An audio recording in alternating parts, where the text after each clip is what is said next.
Tepatnya 16 Mei 2015 dinyatakan keluarga angkat Angelin sebagai tanggal terakhir mereka melihat keberadaan Angelin bermain di halaman rumah mereka. Selang sehari, keluarga membuat fanpage di akun media sosial dan menyebarkan berita kehilangan Angelin. Polisi kemudian melakukan pencarian dan memeriksa sejumlah saksi termasuk orang tua kandung Angelin. Sekitar 3 minggu kemudian, 2 orang menteri yang datang dalam 2 hari berturut-turut ditolak masuk ke dalam rumah orang tua angkat Angelin di Denpasar Timur, Bali. Namun pencarian Angelin terus dilakukan pihak sekolah dan relawan dengan menyebar ribuan pamflet. 10 Juni 2015, sekitar pukul 11 siang waktu Indonesia Tengah, polisi menemukan jasad Angelin terkubur di dekat kandang ayam di halaman rumah orang tua angkat Angelin karena curiga ada gundukan tertutup sampah saat memeriksa rumah tersebut.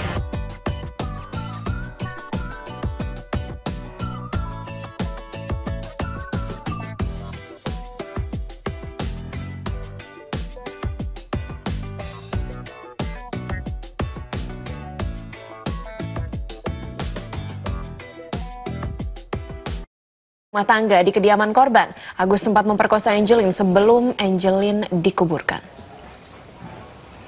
Agus ditetapkan sebagai tersangka pembunuhan terhadap Angelin setelah polisi memeriksa bersamaan dengan 7 orang saksi. Menurut polisi, Agus telah melakukan kekerasan terhadap Angelin sekaligus mengakui pelaku kekerasan seksual terhadap Angelin. Angelin mengalami kekerasan seksual seminggu sebelum Angelin terbunuh. Agus juga sempat memperkosa Angelin sebelum jasad Angelin dikuburkan. Agus dikenakan pasal pembunuhan setelah mengaku membenturkan kepala Angelin ke lantai.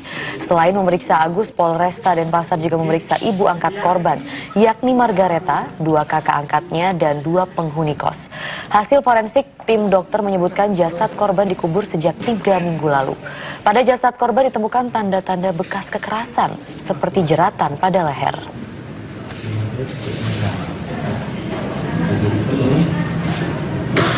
Ibu kandung Angelin, Hamidah, mengalami syok berat setelah mengetahui anaknya Angelin ditemukan terbunuh di kebun rumah kediaman korban Jalan Sedap Malam, Denpasar Timur. Kini Hamidah tengah menjalani konseling untuk menstabilkan kondisinya.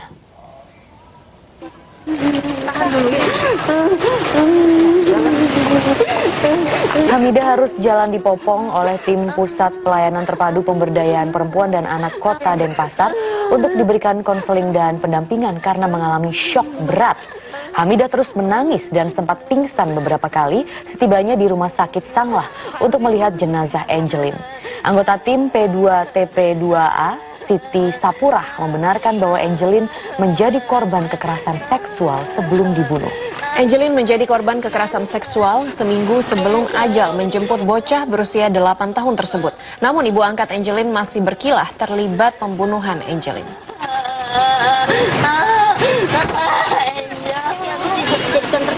Ya, aku jadi tersangka dan sebelum teman-teman tahu ternyata baru seminggu dia berada di lokasi rumahnya Bu Marta dan dilakukan pemerkosaan setiap hari. Ya, cukup ya. Saya akan dulu. Ya, ini 25 hari menghilang. Akhirnya bocah 8 tahun Angelin ditemukan jasadnya terkubur di dekat kandang ayam di pekarangan rumah ibu angkatnya di Denpasar Timur, Bali. Iya, sementara itu ibu kandung Angelin tentunya histeris ya, meminta pelaku pembunuhan anaknya dihukum mati.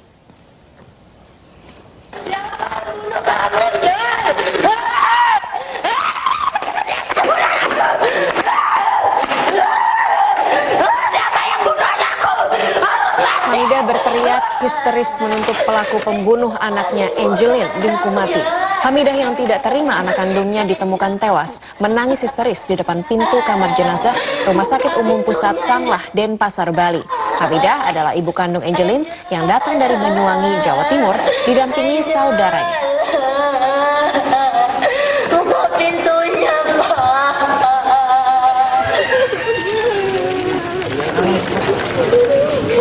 Sebelumnya tangis histeris para guru sekolah Angelin terdengar di pelataran rumah Angelin pasca aparat membawa jenazah Angelin keluar dari rumah orang tua angkatnya itu.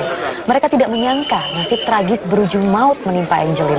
Setelah 25 hari dikabarkan hilang, aparat menemukan titik terang setelah mencurigai gundukan tanah yang tidak beraturan dan tertutup sampah. ketika mengecek rumah Angelin di Jalan Sedap Malam nomor 26 Kesiman, Denpasar Timur.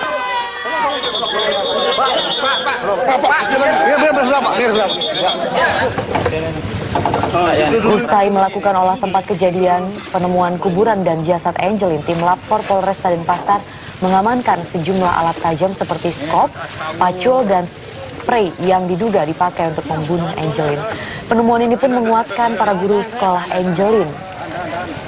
Maksud kami, penemuan ini pun membuat para sekolah guru Angelin yang selama ini curiga terhadap bocah 8 tahun itu mengalami kekerasan. Para guru berharap pelaku dihukum seberat-beratnya. Memang benar begitu ya, dihukum seberat-beratnya, bila perlu hukuman mati lah. Karena keterangannya di media, di TV One itu bertentangan sekali dengan kenyataan. Artinya memang benar si Angelin selama ini mengalami siksaan gitu Pak? Itu sudah prediksi kami, dari kami melihat daripada keadaan fisiknya itu, dan kami mengoreksi dari pembicaraannya dia. Saat ini Angelin Sudah ya, pada saat itu kan kami hanya menduga begitu saja, tetapi tidak berani menuduhkan begitu karena bukti belum kita terima, belum ada begitu, tidak berani.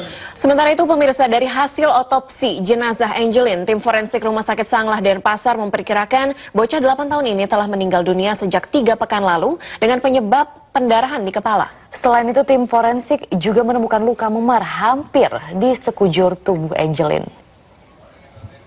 Kami melakukan pemeriksaan luar pada pukul 13.55, dilanjutkan dengan pemeriksaan dalam pukul 15.13. Dari hasil pemeriksaan luarnya, kami temukan ada beberapa luka memar pada hampir seluruh tubuh, jadi di daerah wajah, kepala, leher, tangan, ya, lengan, paha, bokong, dan di punggung kaki dari korban. Kemudian dari tanda pembusukannya atau perkiraan saat kematiannya sekitar kurang lebih 3 mingguan. Ya. Untuk sebab matinya ada pendarahan di kepala, jadi kekerasan pada kepala yang menimbulkan kematian. Lokasi penemuan jasad Angelin hingga malam ini masih dijaga sejumlah aparat kepolisian. Ya, beberapa orang warga ini juga masih terlihat pemirsa di sekitar tempat kejadian perkara. Dan kita akan bergabung dengan Rifai Pamone dari Denpasar, Bali. Rifai, bagaimana situasi di TKP penemuan jenazah Angelin hingga malam ini terkait penjagaan dan kedatangan warga? Kami akan berupaya untuk menggambarkan kondisi di tempat kejadian perkara penemuan dari jasad Angelin, bocah perempuan berusia 8 tahun yang baru saja ditemukan oleh tim penyidik dari Polresta Denpasar, Bali dan juga tim gabungan.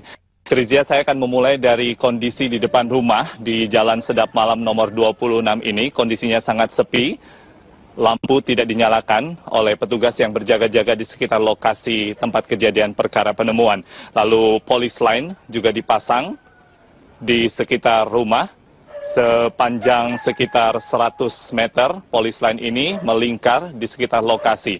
Dan terkait dengan penjagaan yang terus diperketat, kami mendapatkan informasi bahwa setidaknya dalam 3 minggu terakhir sejak adanya laporan kehilangan dari keluarga angkat Angelin, pihak kepolisian secara internal dan juga secara tertutup sudah berjaga-jaga di lokasi Jalan Sedap Malam nomor 26 ini di wilayah Polsek Denpasar Timur selama 24 jam. Namun setelah ditemukannya jasad Angelin di belakang rumah Jalan Sedap Malam nomor 26 ini, Krizia, kemudian penjagaan lebih terbuka dan lebih banyak lagi anggota tidak hanya dari Intel namun juga dari Sat Sabara dan sejumlah satuan lainnya berjaga selama 24 jam. Terkait dengan kondisi warga yang berdatangan memang tidak lagi ramai saat ini, Krizia dan juga Maria. Namun beberapa saat yang lalu kami masih melihat ada beberapa warga yang lewat di Jalan Sedap Malam ini kemudian sempat berhenti dengan kendaraan roda 2 mereka dan juga roda 4. Tadi ada beberapa yang berhenti untuk melihat bagaimana situasi di rumah tempat kejadian perkara penemuan jasad Angelin. Kami juga ingin memperlihatkan Krizia terkait dengan beberapa kondisi dari pekarangan rumah ini. Ada beberapa ucapan duka cita. Kami akan coba memperlihatkannya kepada pemirsa. Ada 2 karangan bunga setidaknya yang diletakkan oleh para ibu dan juga anak-anak yang berada di sekitar perkampungan ini.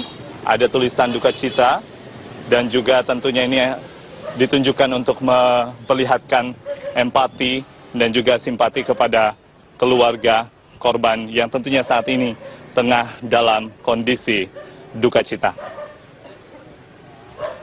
Krizia.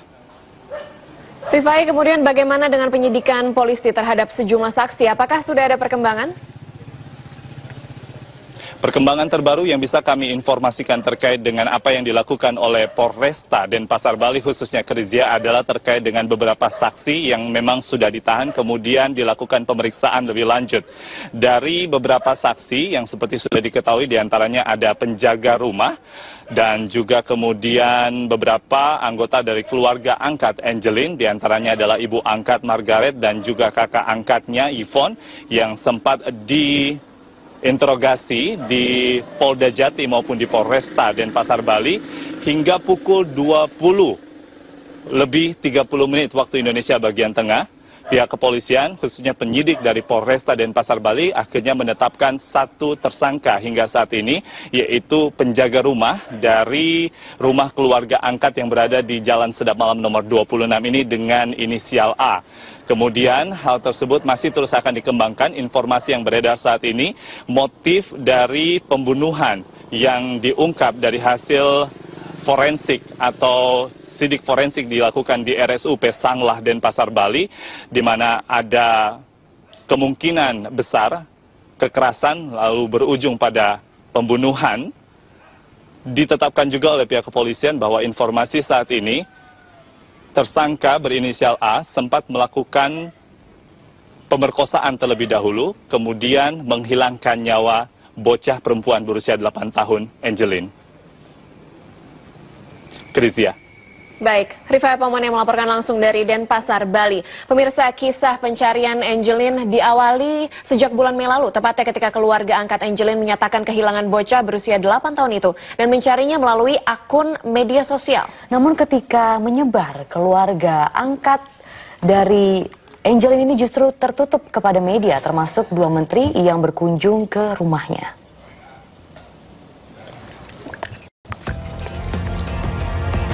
Tepatnya 16 Mei 2015 dinyatakan keluarga angkat Angelin sebagai tanggal terakhir mereka melihat keberadaan Angelin bermain di halaman rumah mereka. Selang sehari, keluarga membuat fanpage di akun media sosial dan menyebarkan berita kehilangan Angelin. Polisi kemudian melakukan pencarian dan memeriksa sejumlah saksi termasuk orang tua kandung Angelin. Sekitar 3 minggu kemudian, 2 orang menteri yang datang dalam 2 hari berturut-turut ditolak masuk ke dalam rumah orang tua angkat Angelin di Denpasar Timur, Bali. Namun pencarian Angelin terus dilakukan pihak sekolah dan relawan dengan menyebar ribuan pamflet. 10 Juni 2015, sekitar pukul 11 siang waktu Indonesia Tengah, polisi menemukan jasad Angelin terkubur di dekat kandang ayam di halaman rumah orang tua angkat Angelin karena curiga ada gundukan tertutup sampah saat memeriksa rumah tersebut.